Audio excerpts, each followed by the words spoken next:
근거는 뭐예요 도대체? 한마디로 제왕이지 제왕. 여긴 같은 빵제비 가치들 부려도 급이 달라. 죄를 짓고 반성하라고 구치소에 들여보냈더니 바깥 세상과 별 다를 게 없었습니다. 햄버거도 먹을 수 있고 불닭처럼 매콤한 라면 소스도 수십, 수백 개 드릴 수 있었습니다. 심지어 나이키 로고가 박힌 티셔츠까지 몰래 입을 수 있었던 곳, 다름 아닌 서울구치소였습니다.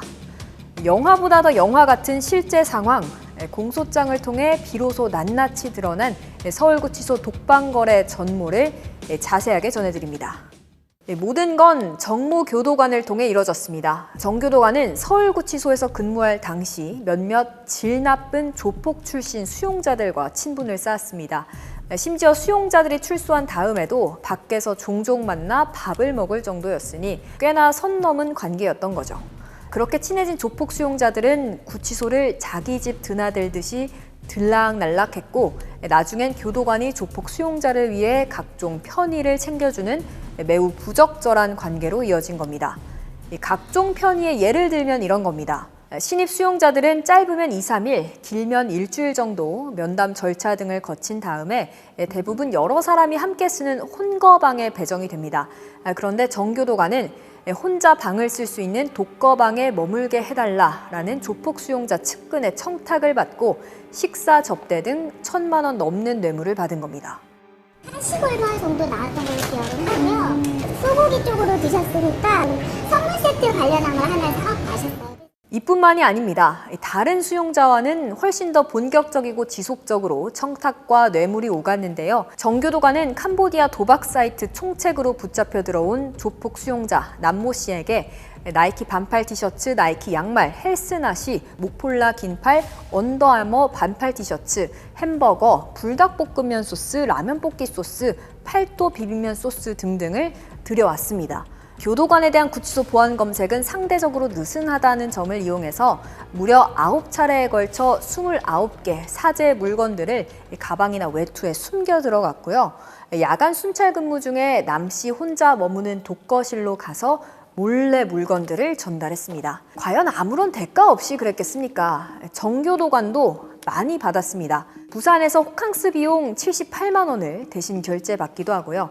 양주 9병과 한정판 운동화 5켤레를 받았습니다. 현금 6,200만 원 상당도 정교도관 측으로 입금됐습니다. 그럼 이 모든 게 도대체 어떻게 가능했을까요? 메신저와 행동책이 있었습니다. 여기서부터 현직 변호사가 연루가 되는데요. 남 씨와 의뢰인 변호인 관계로 오랜 연을 이어온 조모 변호사가 구치소 접견을 가면 이 수용자는 조 변호사를 통해 구체적인 청탁 내용을 쪽지로 전달을 합니다. 교도관 누구 형님 신발 선물 드리고 호캉스도 잡아줘라 이런 내용이죠. 변호사가 이 청탁 쪽지를 남 씨 지인에게 건넸고 그는 소위 행동책 역할을 하면서 운동화나 양주 등 선물을 대신 구매해서 교도관 집 앞까지 찾아가 전달했습니다. 선물을 살 때 필요한 돈은 조 변호사가 남 씨 계좌를 통해서 행동책에게 입금해준 것으로 조사가 됐고요. 뇌물과 대가를 서로 주거니 받거니 한 이들의 관계는 2021년 10월부터 2025년 5월까지 무려 3년 반 넘게 이어집니다. 앞서 설명드린 내용은 경찰과 검찰의 수사로 실체가 대부분 드러났지만 공소장을 토대로 한 것으로 법원 판결을 통해 확정된 사실은 아닙니다. 하지만 자신이 수임한 사건과 관련한 변호 업무가 아닌 현직 변호사가 이렇게 구치소 수용자의 사적인 심부름을 지속해왔다는 점도 오래전부터 제기됐던 집사 변호사 문제 전형이라는 지적을 피하긴 어려워 보입니다.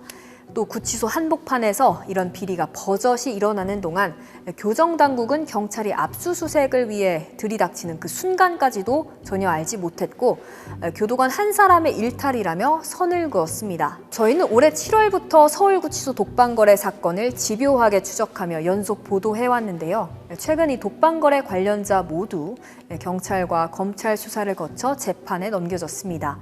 사법정의의 최전선인 서울구치소에서 일어난 초유의 부정부패 사건, 사법부의 엄중한 판단 지켜봐야겠습니다.